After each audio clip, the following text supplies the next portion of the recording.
So we talked about how the max number, we can introduce, let's say, a variable for that and say, okay, we have, by means of what we have in terms of the object, we have the wall, we have the floor, we have the column. We have a maximum object that we have 4 walls, 2 floors, and 7 columns. That was the epoch 1 of the first group that we talked about, right? So that's how we introduce the max number there. As you can see, we have 4 walls, we have 2 floors, again, the second row, and then the third row would be, let's say, our columns. And these would change dependent upon how you're actually doing that, right? You might say, okay, instead of wall, floor, column, I like to do column, wall, floor, you know, but once that changes, each of these also have to change accordingly to that. So they have to represent, and that's how the program that I'm introducing to you, that's how it would actually work.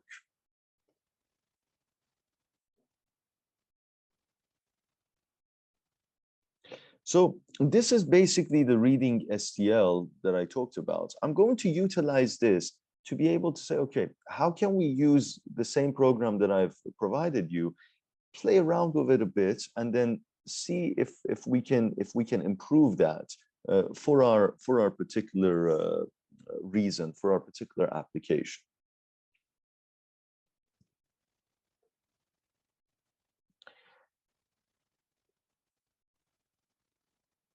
So for that, we have the distance underline threshold. For that, I also like to have it in 3 different aspects, right?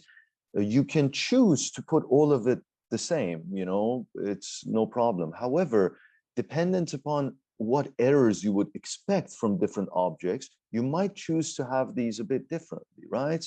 And the freedom is very important for us, similar to the RMSE threshold.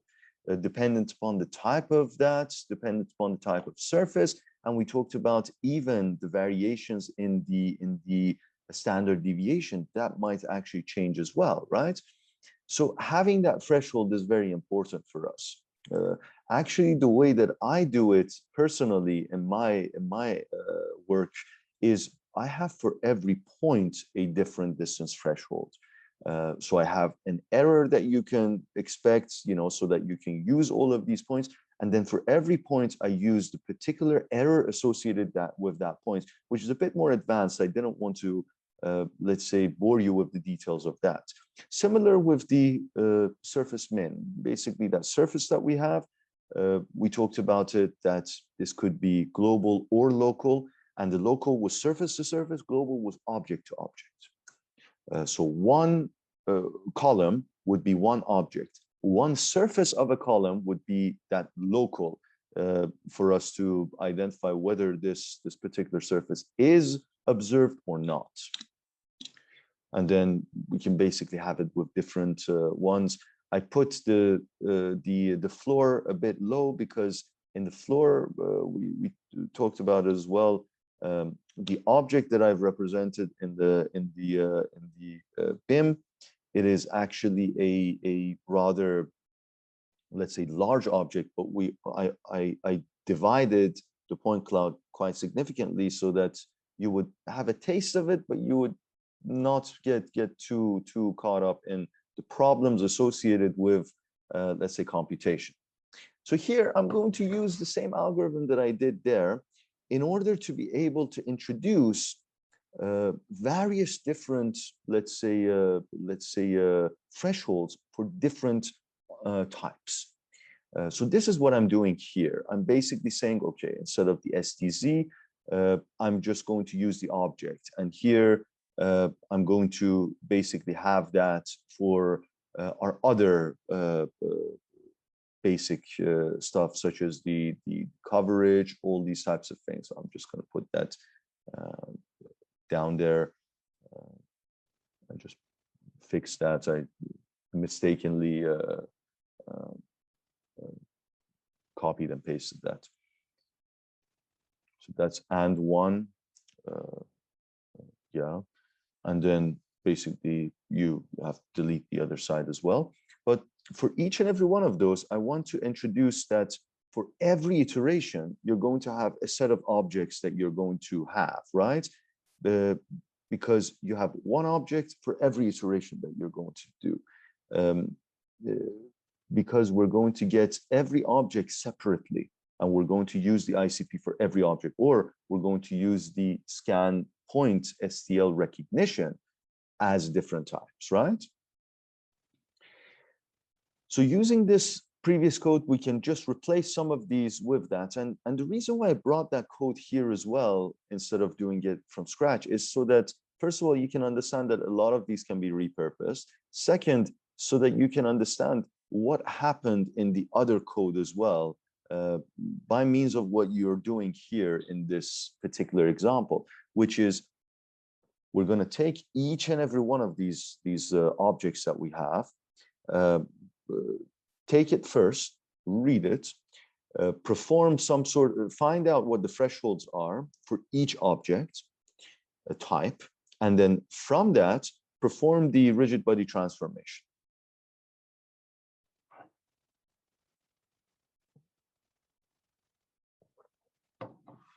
So here, our variable is num that we're going to use for each type of object, okay?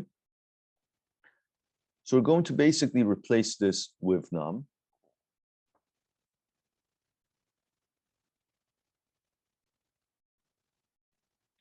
And I have a stipulation here: if num is 1, if I is 1, then this is num. If it's not, then it's going to be the max num of this plus this.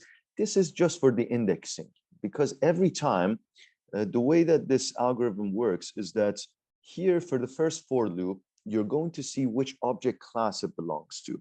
So the 1 to L is how many object classes we have. And that is why L is the length of the object, or the OBG.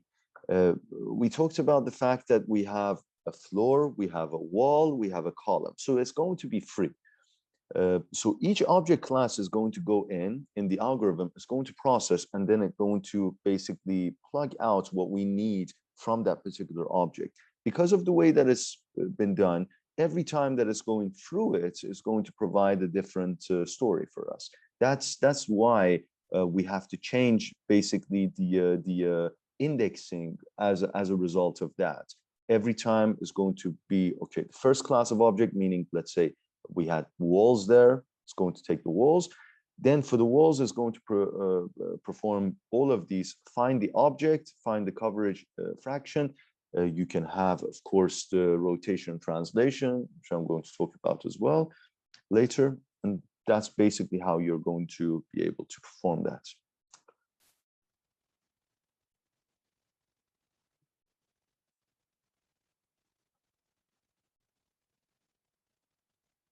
Okay. And then we provide the exact same thing, but this time for this one instead of the num, because it's just a different, basically, object type. Sorry, indexing type. Just basically plug it in there. And you just have to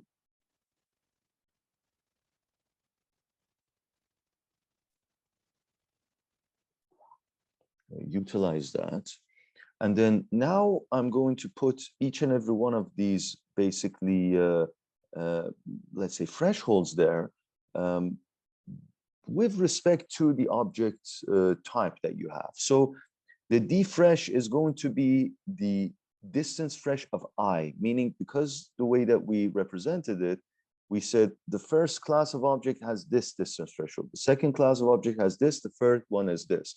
So that's why we're just going to go with the dfresh, and then this would be the distance of the I object that we're going to be utilizing, right? The same thing with the RMSE, we're going to be utilizing that as well. And then with the local and the global thresholds too. So this is going to be the RMSE. The next one is going to be the basically surf local, and then the surface min global, underline min underline local, and then the next one is surf underline min, underline global. And what now we have to do is we just have to put these into the place that it's supposed to be in that particular function. So that is exactly what we're doing, because this is the scan underline point underline STL recognition. That's exactly what we're going to be doing. This way, we have the control for a particular class of objects. We would have different types of let's say, thresholds there. So once we perform this, then we have the option to have that freedom, which I think is quite necessary.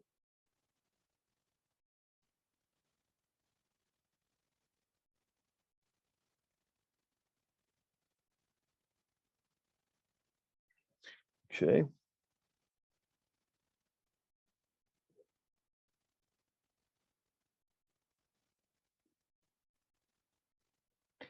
And then I'm basically going to write this as a separate function. And this is good because we want to make it as tight as possible so that you can just use all of these functions all together if you want, and you can basically copy parts, bits and pieces of it.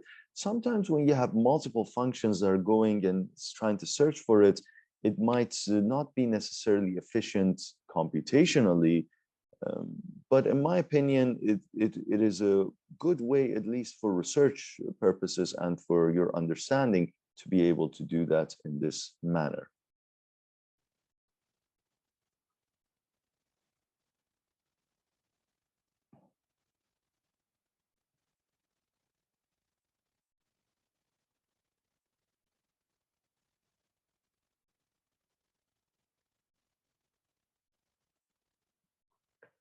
So what we're doing is we're exactly as we've done every function. We try to represent the inputs. What our inputs are is the point cloud, which we talked about as x underline scan r. We have the OBJ. We have the max none. We have the epoch, which is the epoch number. And we have the distance threshold, the RMSE threshold, the surf min local threshold, and the surf min global threshold. And with all of these of course, with your, it has to be represented by the OBJ, meaning it has to be a free or however much the size of your OBJ is, you have to manually basically identify what your distance thresholds are. And that is one of the ways that I'm going to assess your work in your final project, is basically this, how you would be able to perform that. So these thresholds, again, the way that I've put it is represented as a row vector, the size of your RBJ. Row vectors are meaning that all of the items are in one row. That's how you can perform it. You can perform it in the column vector as well. I don't think the algorithm would not accommodate to that the way that I'm at least seeing it. So that should also work. But for consistency, they have to either be row vectors or column vectors.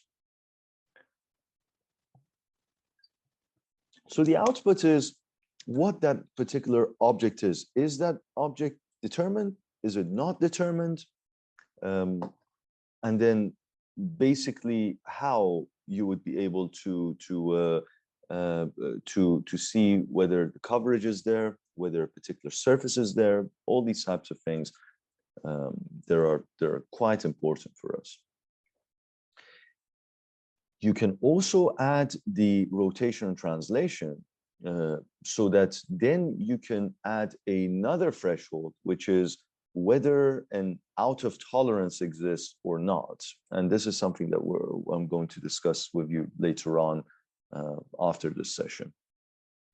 And that is only basically to automatically determine, based on what your tolerances are, this is from standards, these types of things, what that deviation could be and what a justified deviation would be. So the function is object underline recognition. Basically, you can say elemental because we're taking every element, finding basically the rotation orientation between the point cloud and that element. Again, every element's rotation and orientation translation is going to be different.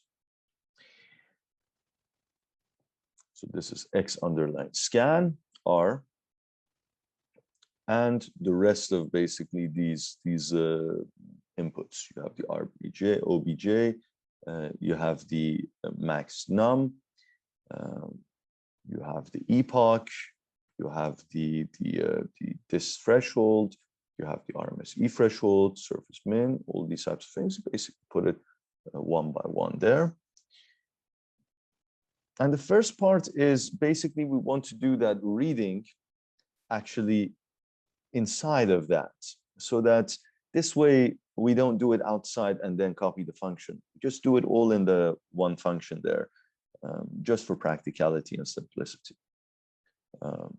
Just basically put a semicolon there. So you have the STZ, you have all of these other aspects there.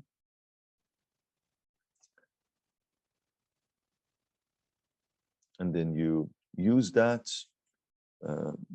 Basically, this is how we can identify each and every one of those elements. And that is where it's going to be a particular input here for our scan underline point underline STL recognition underline FIM. And again, we could have also read this as an input, but because it's a function, I like to put it in a function. Anything that we have to determine either manually or it has to read from another source, let's say the point cloud, I would like to do it that way. And then here, basically play around and fix some of the mistakes, like that one line, it wasn't necessary for it to be there. And then here you can have, let's say, the object, which is now a column vector of what a particular ID representing the particular STZ would be as a function of basically your coverage. Is it actually covered or not based on the object detection? And you can also add other types of you know, like outputs. As I said, you can do the rotation, translation, all these aspects as well. But that is something that I'm giving you a bit of a freedom to of course think about it a bit more as well, and how you would be able to use some of those aspects there. So we can have the STZ just so that, you know, for completeness, you have rotation, translation, all these aspects as well. Then you basically say end.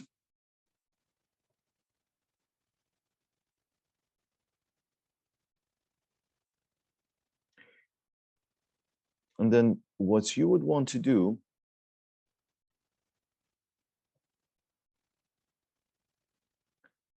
is finding basically how this is going to work. And we just basically copy paste that.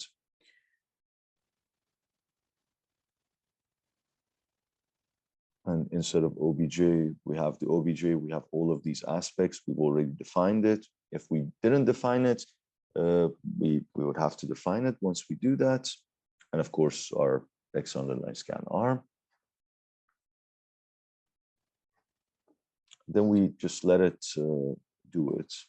And you know, sometimes these types of things happen because, for instance, in this area, I forgot to put this underline fresh as my input, as well as RMSE underline fresh. So when you see these types of errors, it gives you an indication there. And then from that indication, you would be able to find what it is. I saw that, so for some of the students, so I thought to say, when you have these types of, let's say, errors there, you know how you would be able to perform that and see how it works. And you just allow it to do its thing, do what it's supposed to be doing. And then I'm just going to fast forward some of the parts here. So you're going to get a result which looks like this. And this is for surface to surface. So each surface, how it's actually represented. This basically provides you, and you know, one of the reasons why actually it's good that this is like this, one of the reasons why I actually gave you this particular example is that the BIM here is not prepared with utmost care. So when you actually read the STL, and if you take a look at the floor slab, you're going to be like, what is happening here? Multiple different types of surfaces there. This is the exact situation that you might see in some of the other aspects as well. And what is important here for you to recognize and understand is that, of course, the capabilities of the software is one thing. The software can extract all this information properly, but it would be only good as what you provided with the input. If the input is not sufficient, you would not be able to provide a good and reasonable result. And this is why I wanted to talk about some of the research that I've been focusing on is not even caring if the BIM exists or to what level the accuracy exists. Can we extract the information that we want from this automatically ourselves? And the reason why is because we're only as good in the scan versus BIM as our BIM would be. If our BIM is not accurate, if it's not complete, we have no means of detecting anything else. And that's what really disable us in the sense of being able to utilize some methods to be able to perform that. Now, from a BIM-based project, it's very, very good. A couple of days ago, I was giving a lecture on what about existing facilities or heritage structures that you have no prior, maybe you have some blueprint years ago, probably not as accurate. How can you utilize that and use, let's say, a laser scanner or your mobile phones to be able to extract what you need from this and be able to model it? And once you model it, how would you be able to model it efficiently? Actually, yesterday I was talking to a very good industry partner of mine, and he was mentioning that when they're doing point cloud recognition and modeling, it takes them about 2 weeks just to model this from scratch, even though they have the BIM, because of course they don't have access to many of the algorithms that we talked about here and some of the improvements to that. But also the fact that there's a lot of data is quite significant and it needs to be accurately processed. That significant amount of time that needs to be spent on some other aspects as well. And that is what the other significance of what we've learned as well. So that would basically take us to the next stage, which how can we perform all of these analyses knowing that we, let's say, have incomplete data, incomplete BIM information, and so on and so forth. So this is what I wanted to give you some idea about, that we have to be mindful of, that we're only as good with scan versus BIM or the comparison with the BIM as the geometry and the way that it's been prepared for our BIM. If it's not prepared properly, it's not going to be as accurate and as efficient. So this looks something like this. These are the surfaces that have correspondences. Some of the surfaces, so it's interesting here, some of the surfaces do not even exist. I did this purposefully so that the surfaces that do not exist, that means that there had been no correspondences when you wanted to project it in the BIM simulation, right? The red ones is that the surfaces that did have correspondences, but do not satisfy the surface min local criteria. And the next stop is going to be the surfaces, the objects that as a whole do not satisfy the surface min global criteria. And that is what we're going to be talking about next.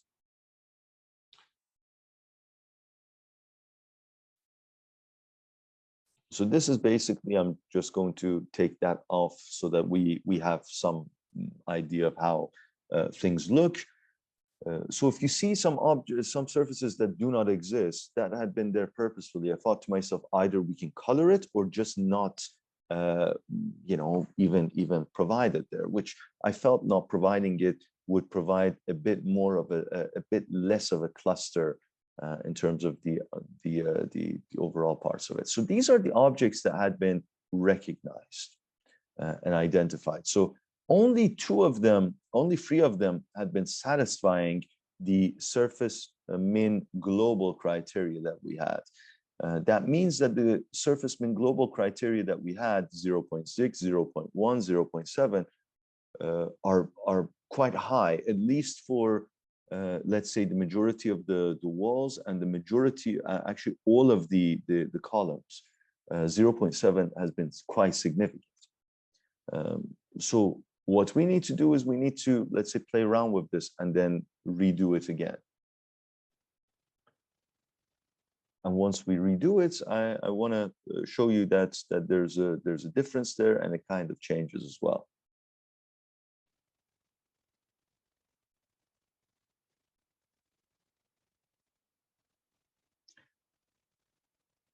So we can also play around with the surface min locals as well, just to see how that differentiates there. And let's just do that. And what we're going to get is something like this, that is slightly different in that regard, but in terms of the surface to surface. But what is interesting for us particularly is that the objects here, one of them had been identified as for our columns. That means, again, the 0.5 that we've put there is still small enough. And there are a couple of reasons why I wanted to emphasize on this, is because the subjectivity of this as an object detection is quite high. Now you have to just do it over and over and over again to make sure that it actually does satisfy it. And that is very important for us, to at least be able to have that automatically or adaptively, right? But for the sake of this, we have to, let's say, reduce this. And then once we reduce it, we have some more ideas there about how it's going to be working. And this is how it's going to be looking as a surface to surface. And then, of course, the next step is taking a look at the objects. So you can see that now you have, let's say, a few more that have been identified. Again, if you reduce it more, then you're going to get a better one. So now let's visualize this. So we did it the surface to surface visualization. Now let's do the object visualization.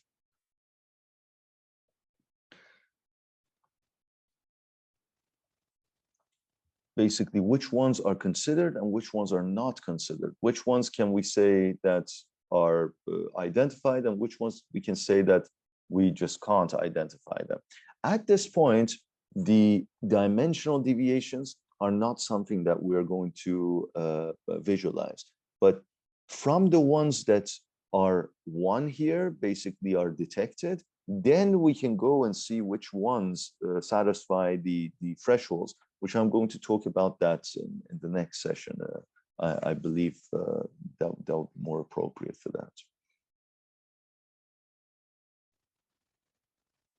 So here, I want to visualize each and every one of these elements. Find from the elements which ones are zeros. The ones that are zeros, we're going to put red. The ones that are ones, we're going to put green at this point. At this point, it's just visualization on whether an object is detected. The next step is understanding whether an object that has been detected is within a tolerances that we have basically put forth for it. So this is where I'm basically using the TR that we talked about, which is the STL read. We're just basically visualizing it as an STL, nothing more. And then if our object of the ith element is equal to 0,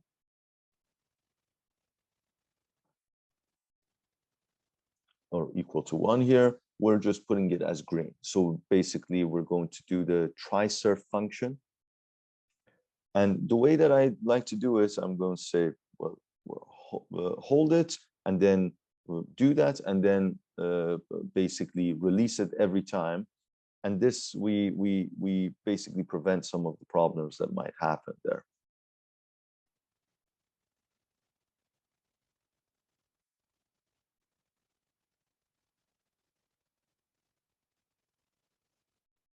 And then basically, if it's not, then we're going to identify it as red.